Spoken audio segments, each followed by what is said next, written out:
Bom dia, irmãos. É muito bom poder estar de volta aqui na igreja, juntamente com os irmãos.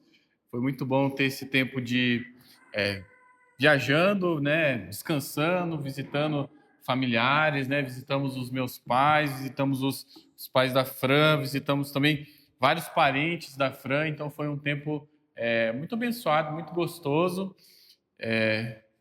Foi bom também conhecer alguns lugares novos, né? A gente foi lá para o Rio Grande do Sul.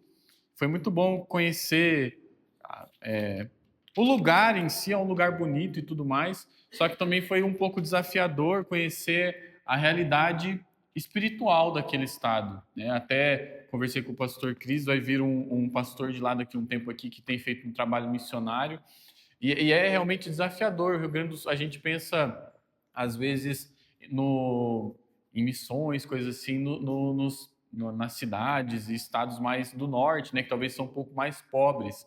Mas o Rio Grande do Sul é um estado muito rico, só que é um dos estados, estava conversando com esse pastor, menos evangelizados do Brasil.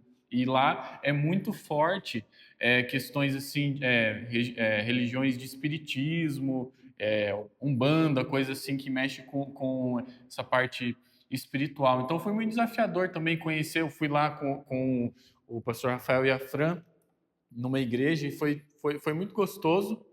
Mas eu confesso que também chega um momento assim que começa a dar saudade, né? O irmão Carlinhos instalou uma câmera lá em casa, daí eu sempre olhava na câmera, daí teve um dia que eu olhei na câmera e falei assim, nossa, acho que eu tô começando a ficar com saudade de casa, voltar para casa, saudade dos irmãos também. Os irmãos podem ter certeza que todos os cultos, todas as semanas eu orava por vocês, pelos cultos, e é muito bom poder estar aqui novamente com os irmãos. Bom, irmãos, vamos começar o nosso estudo. Eu estava pensando até nesse tempo que a gente estava fora, o que a gente poderia estudar. E tem sido, eu tenho todos os anos, se os irmãos lembrar aí, nos últimos 2 anos, a gente tem pelo menos por um tempo do ano estudado um livro da Bíblia em específico. No ano retrasado, os irmãos lembram que a gente estudou a epístola de Tiago, né? Nós estudamos toda aquela epístola, foi uma grande bênção, eu aprendi muitas coisas. Ano passado, se os irmãos lembrarem, a gente estudou o livro de Jonas, né? Foi de propósito, a gente estudou um do Novo, um do Antigo, e eu estava pensando, poxa, seria legal a gente estudar mais um livro agora do Novo. E eu estava pensando, e Deus estava me desafiando e vinha na minha mente a primeira carta de Pedro. Então os irmãos podem abrir para lá, que nós vamos, nos próximos domingos, não vou estipular uma quantidade de domingos, né? Porque parece que isso nunca dá certo, a gente sempre pensa em um tanto e dá mais.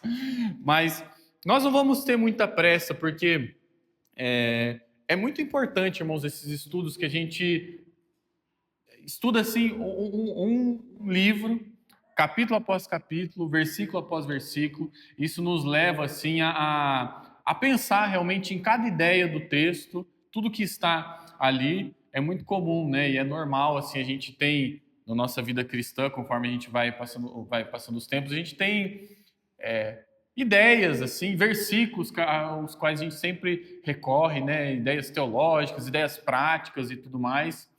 E a gente sempre tem muitas vezes, né, versículos gravados, ideias bem gravadas nas nossas mentes. Só que quando a gente estuda um livro da Bíblia, do início ao fim, considerando capítulo por capítulo, versículo por versículo, isso nos desafia, assim, parece que amplia o nosso conhecimento da palavra de Deus, nos faz pensar às vezes em alguns versículos a gente encontra algumas ideias um pouco difíceis, como já vai ser logo hoje, no começo desse livro, mas isso nos desafia a pensar mais, a aprender mais realmente da palavra de Deus e é muito edificante para as nossas vidas. Então nós vamos começar aqui, vamos hoje, hoje não vai ser tão, como eu posso dizer, vai ser algo mais introdutório. Nós vamos considerar os 2 primeiros versículos aqui de 1 Pedro, capítulo 1 de 1 Pedro.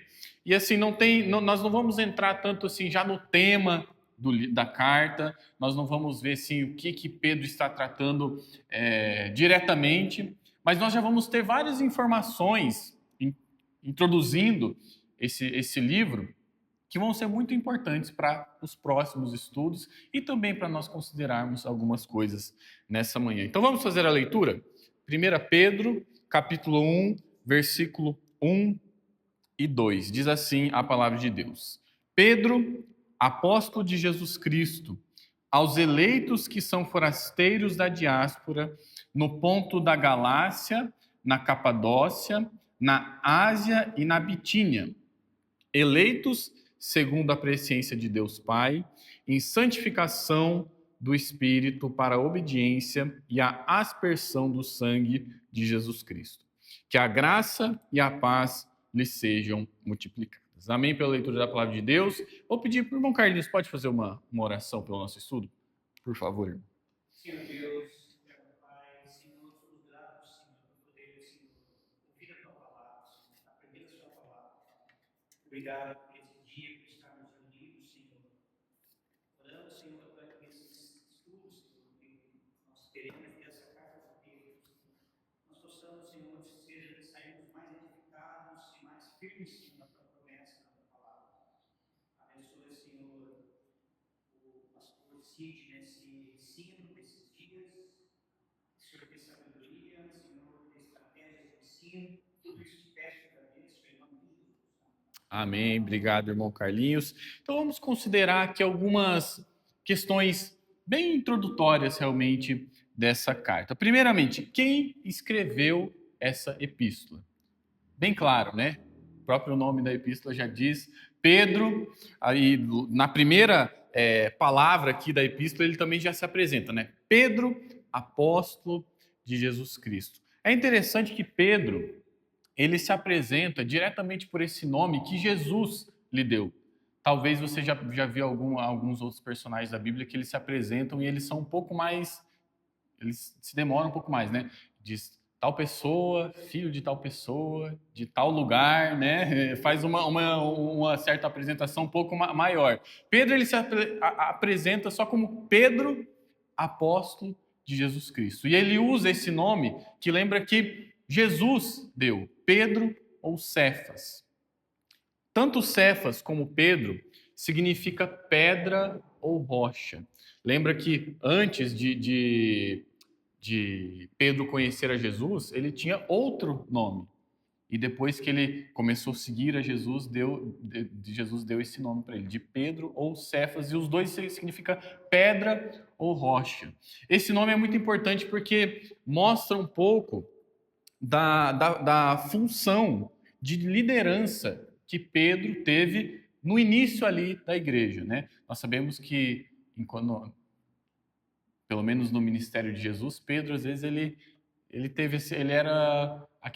era mais chegado a Jesus, mas ele às vezes tinha umas atitudes meio estranhas, né? Só que depois no início da igreja nós vemos que Pedro ele teve uma certa função de liderança. Quando nós pensamos no livro de Atos, o ato mais notável de Pedro, que foi? Atos 2, no dia de Pentecostes, quando Pedro ali, ele tomou a palavra e fez aquela pregação, né, falando que aquele Jesus que os judeus tinham crucificado, ele era o Cristo, ele era o Messias. E então, naquele dia, 3.000 pessoas foram salvas e foram batizados. E nós vemos esse certo padrão. Pedro, no livro de Atos, ele tinha uma certa liderança ali sobre a igreja. Nós vemos também que Pedro ele se apresenta aqui como Pedro, apóstolo de Jesus Cristo.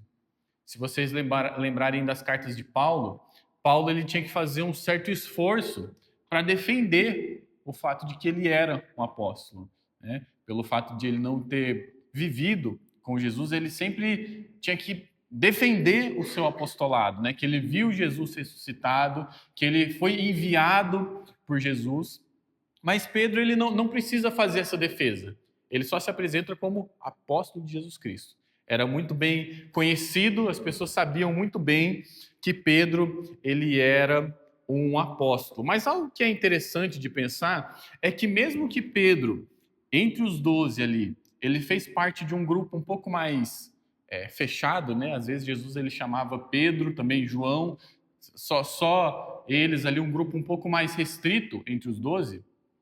Ele não se apresenta como um apóstolo, como posso dizer, especial, né? Como um apóstolo que tinha um papel maior do que os outros apóstolos, né? Ele não se apresenta como o apóstolo, como alguém que era superior aos outros apóstolos. Ele se apresenta como apóstolo, assim como os outros discípulos, né? Que depois, menos Judas, eram apóstolos de Jesus Cristo. Então, Pedro, apóstolo de Jesus Cristo, como apóstolo enviado por Jesus Cristo, Pedro escreve com a autoridade divina que lhe foi dada. Eu sei que nós sabemos isso, né? Esse livro aqui é a palavra de Deus, mas nós devemos ter essa consciência muito firme de que o que Pedro escreveu aqui foi inspirado por Deus. São as palavras de Deus e serviam para a edificação daquelas pessoas a quem ele escreveu, mas serve para a edificação das nossas vidas também, para o nosso crescimento e o nosso desenvolvimento espiritual. Então, primeiramente, né, quem escreveu? Pedro, apóstolo de Jesus Cristo. A quem essa epístola foi escrita? Nós temos aqui logo no versículo 1 também. Pedro, apóstolo de Jesus Cristo, aos eleitos que são forasteiros da diáspora. Pedro ele descreve aqui 3 aspectos dos destinatários a quem ele estava escrevendo. Ele descreve um aspecto social, ele descreve um aspecto espiritual, primeiramente, e ele também descreve um aspecto político daqueles a quem ele estava escrevendo. Diferente também, muitas vezes, das cartas de Paulo, Pedro ele não está escrevendo assim diretamente para uma igreja, para um grupo de pessoas específico. Essa epístola, nós vamos ver aqui mais para frente, quando ele trata do lugar onde essas pessoas estavam, era uma epístola chamada de epístola circular, que ele escreveu para que ela circulasse em uma determinada região. Então, ele não está escrevendo para uma igreja em específico, mas para uma região. E ele descreve algumas características aqui dessas pessoas a quem ele estava escrevendo. Primeiramente, espiritualmente, Pedro escrevia aos eleitos, os salvos, né? Um pouquinho mais à frente nós vamos considerar um pouco sobre essa questão de eleitos aqui, que ele em alguns momentos da carta ele repete essa palavra, mas ele escreve aos salvos. Dentro dessa carta, nós vemos que essa palavra eleito tem um sentido corporativo. Se você vê aqui no capítulo 2, versículo 9, diz o seguinte: vocês, porém, são geração eleita, sacerdócio real, nação santa, povo de propriedade exclusiva de Deus, a fim de proclamar as virtudes daquele que os chamou das trevas para a sua maravilhosa luz. Então, quando ele usa aqui essa palavra eleitos, tem esse sentido corporativo, daquelas pessoas que faziam parte do povo de Deus, da nação de Deus. Lembre que no Antigo Testamento, quem era o povo de Deus? O povo de Israel. E agora ele está falando que o povo de Deus são todos aqueles que, por meio da fé, desfrutam da bênção que veio a todas as nações por meio de Jesus Cristo. Então, espiritualmente, ele estava escrevendo para os salvos, para os eleitos. Socialmente, ele diz aqui, ele se refere aos cristãos como forasteiros ou estrangeiros. O sentido dessa palavra aqui é muito interessante, né? É literalmente forasteiro, que é estrangeiro, alguém que está fora do seu país por um tempo determinado. Então, muitos comentaristas dizem que, na verdade, quando ele está descrevendo esse aspecto social, ele está levando em conta um aspecto espiritual, de que eles são estrangeiros, ou seja, eles não pertencem a essa terra, eles pertencem a uma outra nação, a uma nação celestial.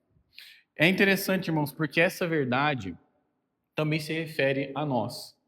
Nós, aqui nesse mundo, nós, como salvos, né, como eleitos, partes do povo da nação de Deus, nós somos estrangeiros, nós somos forasteiros. Nós estamos aqui nessa terra por um tempo determinado, mas nós não pertencemos a esse lugar. E essa verdade, ela afeta e nos faz pensar em várias áreas da nossa vida. Por exemplo, qual é a sua cidadania? Se nós olharmos aqui, né, temos pessoas que são cidadãos americanos, temos cidadãos brasileiros. Eu não sei, a Joy é cidadã americana, né? Temos pessoas de duas cidadanias, mas todos nós pertencemos a uma só pátria celestial. A nossa cidadania, ela é celeste. Nós pertencemos ao céu. Quando pensamos nisso também, irmãos, sendo que nós somos forasteiros, que nós somos estrangeiros, qual que deve ser o nosso foco aqui nessa terra? Com certeza, aqui nessa terra, como os forasteiros, né, como pertencentes ao lar celestial, nós fazemos muitas coisas, né? Nós buscamos desenvolver as nossas vidas, buscamos nos desenvolver no nosso trabalho, buscamos, às vezes, ter uma condição melhor aqui nessa terra, coisas do tipo assim, coisas que são realmente terrenas e que não são erradas. Mas, irmãos, o nosso foco como forasteiros, como estrangeiros, não deve ser terreno. O nosso foco não deve ser só aqui e agora. Isso é o que os cidadãos, espiritualmente falando, do mundo fazem. Para eles, o importante é aqui e agora. Então, assim, não importa o que eu vou ter que fazer para eu ser mais reconhecido, para eu ter mais dinheiro, para eu. Não importa. O importante é aqui e agora. Mas nós, como forasteiros, como estrangeiros, pertencentes ao lar celestial, o nosso foco é no futuro. O nosso foco é nesse momento que nós estaremos no lar celestial. E por isso, tudo que nós fazemos aqui deve contribuir também para a eternidade. Quando pensamos também nesse aspecto de que, como cristãos, nós somos estrangeiros, nós pertencemos a uma outra pátria, isso nos faz pensar em uma outra pergunta: a qual rei você serve? Quando pensamos, hoje em dia nós não vivemos mais em monarquia, né? Mas quando pensamos no nosso contexto, a qual governante você serve? Irmãos, como estrangeiros, pertencentes ao lar celestial, nós servimos a só um rei, que é o Senhor Jesus Cristo. Aos reis, aos governantes terrenos, né? Nós fazemos o quê? Nós nos submetemos. Mas nós só dedicamos a nossa lealdade exclusiva a um rei, a um Senhor, a um governante, que é ao nosso Senhor Jesus Cristo. Irmãos, quando pensamos até nesse ano que vai ter eleições e tudo mais, né? Com certeza nós apoiamos um candidato ao invés de outros, né? Nós votamos, nós até realmente defendemos, em algum certo sentido, uma candidatura ao invés de outras, mas a nossa lealdade exclusiva não está a um governante terreno. Até porque o que nós esperamos não é o reinado de Jesus Cristo terreno que nós esperamos, não é agora, mas é no futuro, no reino celestial. Por isso, irmãos, pensando também nesse ano que nós vamos ter, né, com eleições e tudo mais. Por favor, irmãos, não tem nenhum candidato, não tem qualquer coisa, não tem nenhum governante que possa se erguer, que é, digamos assim, um substituto de Cristo, que é um subcristo, que é, assim, um representante de Cristo aqui na Terra. Não vamos cair nessas, como posso dizer, essas muitas vezes jogadas políticas que alguns políticos fazem. Como eu falei, não tem problema a gente apoiar um político, muito, muito pelo contrário, a gente realmente precisa exercer a nossa cidadania, né? Pensar no bem da nossa sociedade, votando em pessoas que vão governar de uma forma justa, de uma forma reta, preservando bons princípios e tudo mais. Mas não tem nenhum candidato que vai ser um subcristo, né? Que vai ser um substituto de Cristo, que vai representar Cristo aqui nessa terra, porque a nossa pátria é celestial. É a esse momento, a esse governo, a esse momento que nós almejamos e esperamos. Então nós devemos, o rei a qual nós servimos é o Senhor Jesus Cristo. Essa realidade também nos faz pensar como deve ser a nossa conduta.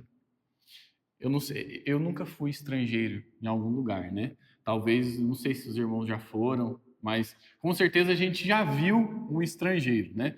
Não é muito fácil reconhecer quando uma pessoa não é daquele país. É muito fácil, né?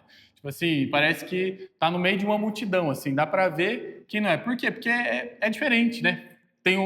Fala outra língua, muitas vezes a forma que se veste é diferente. Enfim, tem várias características que são diferentes em um estrangeiro e é muito fácil de identificar.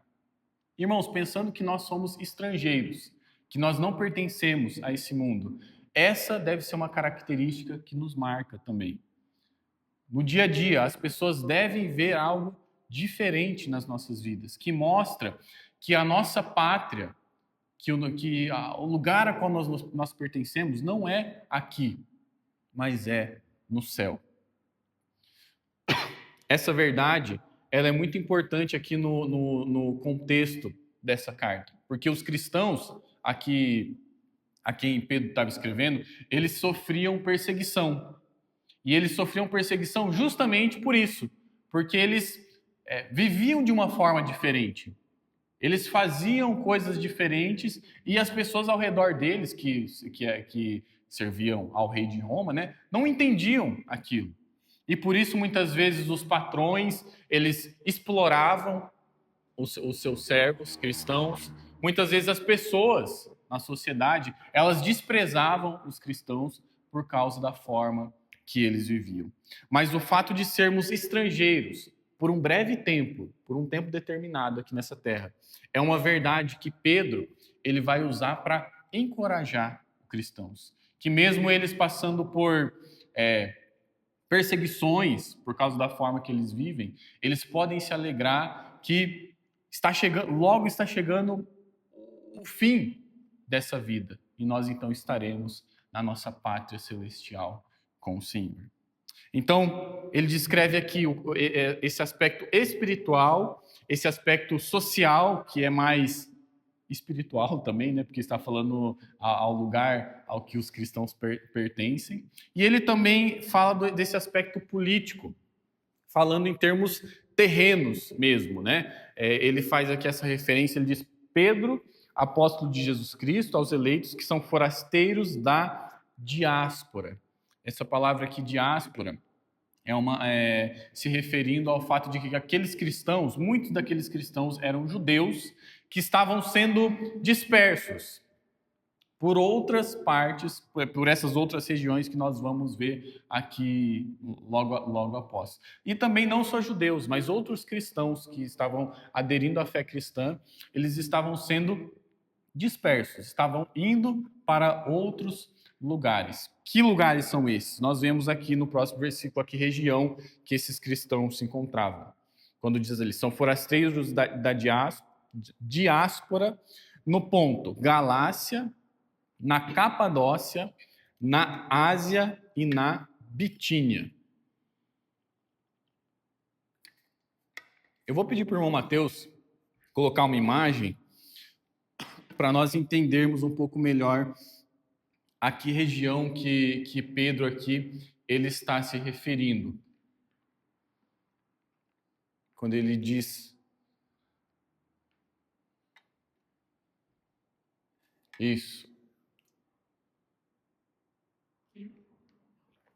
Então, pode clicar aqui, Mateus, só para ficar bem cheia a tela?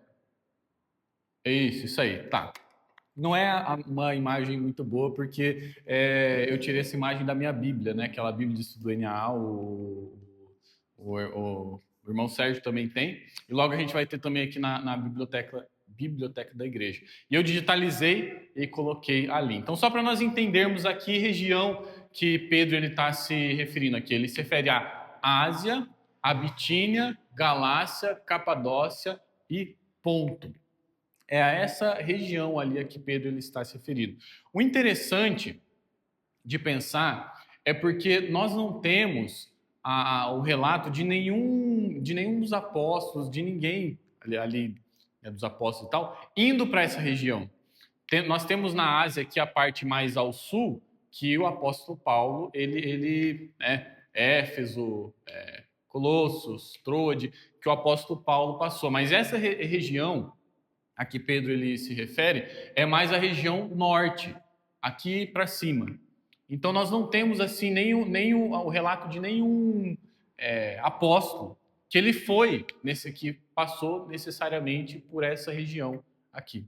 É interessante essa informação. Alguns comentaristas dizem que talvez o próprio Pedro passou por lá, mas é uma suposição, não é uma possibilidade, mas não tem nada na Bíblia que comprove que Pedro realmente passou nesses lugares. Muito provavelmente, o que aconteceu é que em Atos 2, no dia de Pentecostes, quando muitas pessoas de vários lugares foram até Jerusalém, nós temos o relato de algumas pessoas dessa região. Atos 2:9 diz: somos partos, medos, elamitas e os naturais da Mesopotâmia, Capadócia, Ponto e Ásia. Provavelmente dessa parte mais ao norte da Ásia. Então, uma das possibilidades, muito provavelmente, que aconteceu, é que essas pessoas que foram até o dia de Pentecostes, que foram salvas, quando eles voltaram para a sua região, eles foram anunciando o evangelho e assim o cristianismo foi também avançando naquela região. Também outra possibilidade, juntamente com essa, é que nessas igrejas aqui, mais ao sul da Ásia, que foram estabelecidas por Paulo, alguns cristãos eles fizeram realmente um trabalho missionário indo para aquelas regiões ali da Ásia, da Bitínia, Galácia, Capadócia e Ponto, anunciando o evangelho e assim o cristianismo foi crescendo naquela região. Pode tirar, obrigado, irmão Mateus. Essa é uma informação importante, porque quando nós pensamos nisso, nós vemos que algo que sempre foi muito presente está realmente na essência, no DNA do cristianismo, é a obra missionária. Não foi só os apóstolos que começaram a igreja ali no começo. Cristãos que nós não conhecemos, né, que nós nem mesmo sabemos quem foram. Ali no início, eles participaram de missões mesmo, indo para essas regiões que não tinham igrejas, que o cristianismo ainda não era conhecido, e assim o cristianismo foi crescendo naquela região. Irmãos, todos nós também devemos participar de missões, né? Seja pregando o evangelho no nosso dia a dia. Lembre que quando Jesus fala ide por todo mundo e pregar o evangelho, não significa só você sair de um ponto A e ir para um ponto B e sair daqui e vir pregar só aqui. É enquanto você está indo, você está pregando. E, irmãos, todo dia nós estamos indo para vários lugares e nós temos a oportunidade de compartilhar do evangelho. Isso também é missões, falar do evangelho para aquelas pessoas ao nosso redor. Nós também podemos participar de missões orando, que é muito importante nós orarmos, que nós fazemos aqui nas quartas-feiras e também devemos fazer em casa. E nós também podemos participar de missões contribuindo, né? Todos os missionários nos seus desafios, né, talvez falam sobre isso, dessas três formas de participar de missões: indo, orando e contribuindo. Eu fico realmente muito feliz com a igreja aqui, que mesmo ainda não sendo uma igreja muito grande, nós estamos participando, né? Nós estamos orando constantemente pelos missionários. Eu fico muito feliz que a igreja, todo ano, tem tido as condições de começar a sustentar mais um missionário. E, irmãos, não digo para a nossa glória de forma alguma, mas assim, é muito bom realmente. Geralmente, as ofertas que a gente tem dado para os missionários, muitas igrejas, às vezes, maiores do que a nossa, realmente não conseguem dar uma oferta como a gente tem dado. E como eu falei, não digo isso para a nossa glória, mas isso é uma bênção. Isso é algo, é muito bom ver que a igreja aqui tem participado nesse sentido de missões, contribuindo, orando, mas devemos também participar, pregando o evangelho no nosso dia a dia e lembrando que Deus, ele escolhe pessoas para sair, realmente, né, como missionários, né, sair de um lugar e ir para o outro pregar o evangelho. Não sei se Deus tem te desafiado a sua vida assim, mas se ele tem, é algo que nós devemos também responder a esse chamado de Deus nas nossas vidas. Então nós vemos aqui, por enquanto, Pedro ele se apresenta, Pedro, apóstolo de Jesus Cristo, ele identifica alguns aspectos daqueles a quem ele estava enviando essa carta, né, aos eleitos que são forasteiros da diáspora. Ele identifica também qual região esses cristãos estavam no Ponto, na Galácia, na Capadócia, na Ásia e na Bitínia. E agora no versículo 2, nós vemos que ele faz uma declaração, né? Após se apresentar, identificar a quem ele escrevia, Pedro ele faz uma declaração trinitária, ou seja, ele faz uma declaração onde ele fala do Pai, do Filho e do Espírito Santo. Algo assim bem ortodoxo, né? Falar sobre o Pai, o Filho e o Espírito Santo. Alguns comentaristas dizem que aqui em Pedro, em 1 Pedro, tem vários pontos que ele usa algumas formas de escrever que parece assim o princípio do que veio a ser depois os credos, né, que o pastor Roberto tanto gosta de ensinar, que são essas declarações bem ortodoxas que têm muito significado. Então ele fala quando ele diz ali sobre o Pai, o Filho e o Espírito Santo, eleitos segundo a presciência de Deus Pai, em santificação do Espírito para a obediência e aspersão do sangue de Jesus Cristo. Então, nessa declaração aqui, ele identifica Deus Pai, Deus Espírito e Deus Filho. A ordem que ele coloca aqui não é uma ordem de importância, né? Até porque nós sabemos que dentro da Trindade não existe uma hierarquia, mas é simplesmente uma ordem ali que ele escolhe. Então, vamos considerar um pouquinho, ainda no tempo que tem aqui, sobre essa declaração. Ele diz que Deus Pai elegeu os cristãos de acordo com sua presciência. E aqui é como eu falei, né? Isso aqui é bom desses estudos, assim, que a gente considera versículo por versículo, né? Trecho por trecho, porque tem coisas que a gente não pode pular, né? Talvez essa parte de, quando fala sobre eleição e tudo mais, assim, não, isso aí dá tanta discussão, coisa do tipo assim, vamos só deixar de lado, né? Mas se nós estamos nos propondo a estudar versículo por versículo, não tem como pular, né? A gente tem que considerar também sobre essas coisas. Mas Pedro, quando ele usa essa palavra aqui, presciência, que é importante quando nós falamos dessa doutrina da eleição, que por mais que às vezes a gente fica assim, nossa, melhor não falar disso, né, para não dar discussão, coisa do tipo assim e tal. Irmãos, a gente não precisa ter medo dessa palavra. É algo que a Bíblia ensina, é algo que a Bíblia... Eu gostei do que um comentarista falou, que assim, às vezes os homens, assim, eles acabam entrando em discussões ou coisas do tipo assim, por alguns certos temas, mas os apóstolos, eles não tinham nem medo de usar essas palavras, né? Porque eles sabiam, talvez eles não sabiam inteiramente como que funcionavam as coisas, mas era algo que eles aceitavam, que, inspirados por Deus, eles sabiam que era uma realidade. Mas Pedro aqui, quando ele fala sobre eleição, ele usa essa palavra presciência, eleitos segundo a presciência de Deus Pai.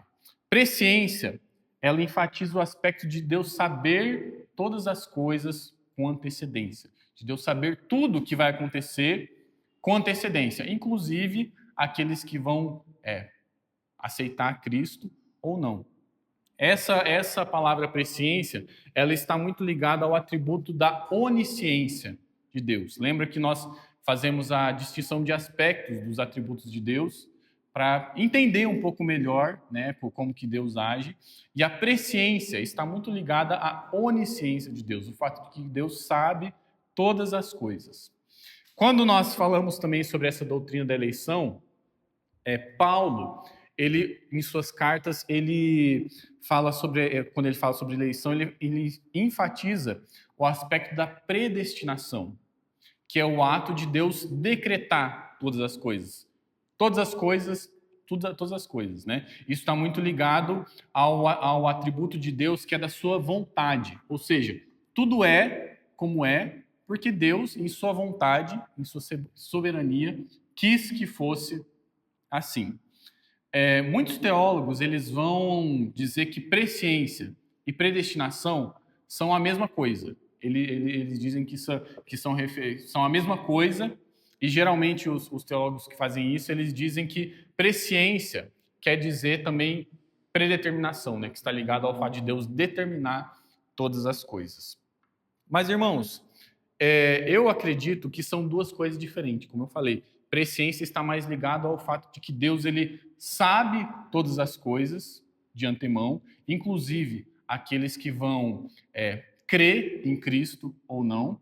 E predeterminação está ligado mais a esse atributo da vontade de Deus, do fato de que tudo é como é, porque Deus quis que fosse assim. Agora, as discussões que surgem em volta desse tema é quando a gente tenta colocar essas coisas em uma ordem cronológica.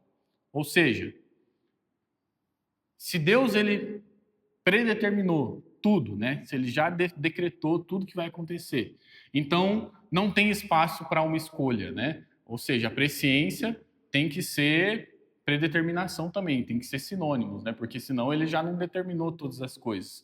E isso torna o homem as escolhas do homem não são reais, né? O homem só está escolhendo aquilo que já foi de antemão predeterminado. Isso, se você não está entendendo, se você não entende nada sobre isso, não tem problema. Mas se você entende, talvez você tenha um proveito nisso. Isso que eu descrevi se encaixa mais do lado calvinista, né? De que predeterminação, presciência são a mesma coisa, ou seja, Deus já definiu tudo, o homem só está seguindo ali algo que já foi predeterminado.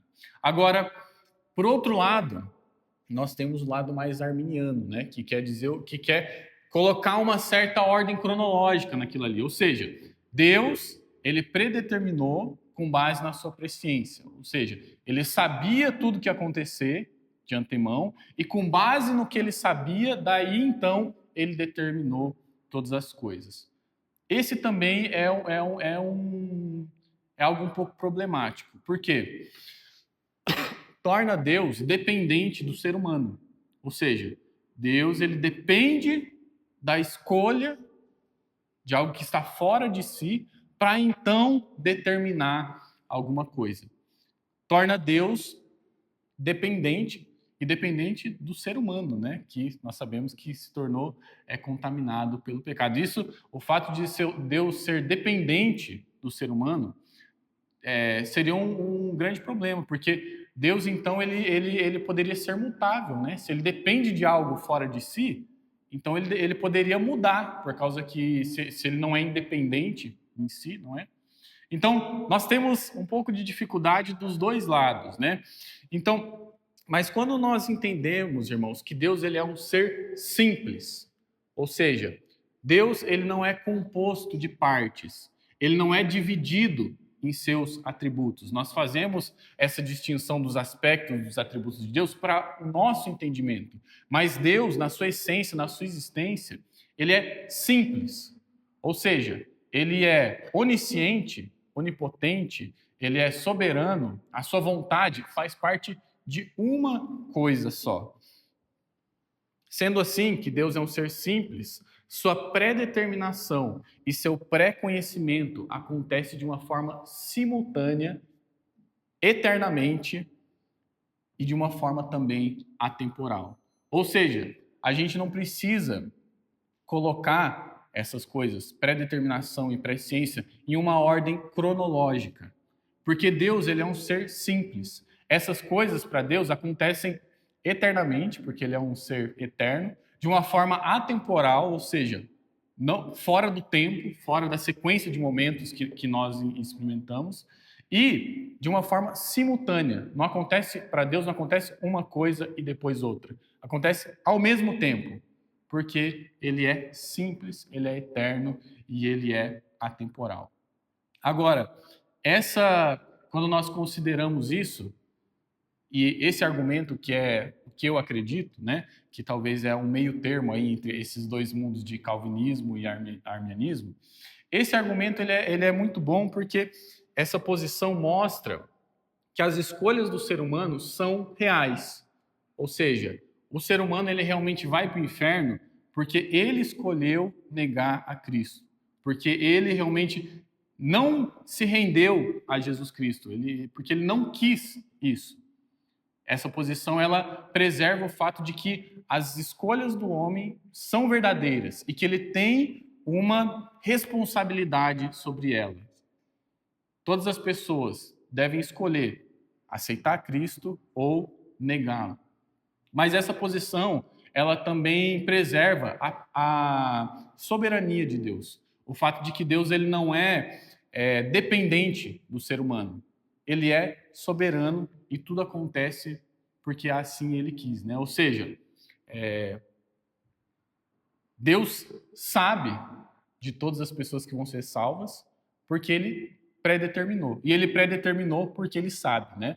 E isso não é uma contradição, mas isso só mostra como diante do ser divino, nós assim realmente não conseguimos entender completamente como que funciona essa realidade. Por isso que quando nós chegamos, irmãos, diante dessa realidade, nós temos que ter assim muita humildade. A gente pensa de uma forma temporal, né? De uma forma que a gente encaixa as coisas em uma sequência de momentos. Agora Deus ele não é preso a isso. Deus ele é eterno. E as coisas para ele não acontecem, primeiro acontece uma coisa, depois acontece outra. Acontece de uma forma simultânea.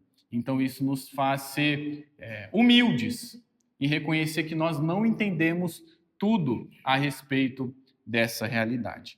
Mas, como eu falei, se você não entende nada dessa discussão, calvinismo, arminianismo e tudo mais, não se preocupa com isso, né? Você pode crescer espiritualmente, viver em fidelidade a Deus muito tranquilamente sem saber disso. Mas se você sabe um pouco disso, né? Talvez isso te ajude a pensar um pouco mais nesse aspecto. Então, aqui nessa declaração, Pedro fala, né? Deus Pai, que elegeu os cristãos de acordo com a sua presciência. Ele também fala do Espírito, em santificação do Espírito. Quando nós falamos de santificação, tem dois aspectos, né? Tanto o momento quando uma pessoa ela é salva, ela se torna santa pela ação do Espírito Santo, tanto também da santificação na vida dessa pessoa, essa obra de Deus na vida da pessoa, tornando ela cada vez mais santa e mais semelhante a Cristo. E por fim, ele fala da pessoa do Filho de Jesus Cristo para a obediência e a aspersão do sangue de Jesus Cristo. A santificação do Espírito Santo é para que vivamos em obediência e em fidelidade à aliança estabelecida pelo sangue de Jesus Cristo. Então, irmãos, são dois versículos, como eu falei, mas tem muitas informações que talvez não entram diretamente no tema do livro, naquilo que Pedro ele vai tratar, né, nos problemas que estão acontecendo, mas são muitas informações importantes para o nosso entendimento do livro. Nós vemos quem escreveu, a quem ele escreveu, o lugar onde essas pessoas estavam e qual era um pouco da realidade delas. E nós vemos também um pouco dessa teologia de Pedro, né? Como que algumas ideias que vão ser importantes. Ele vai falar futuramente novamente sobre essa questão de eleição, ele vai falar novamente sobre a questão de santificação, ele vai falar sobre a fidelidade à nossa vida com Cristo. Então são informações importantes para entendermos o restante do nosso livro. Tá bom? Então, Semana que vem a gente tem o acampamento, mas na próxima nós continuamos aqui em 1 Pedro, capítulo 1, versículo 3. Nós passamos já um pouquinho do nosso tempo ali, mas eu queria dar a oportunidade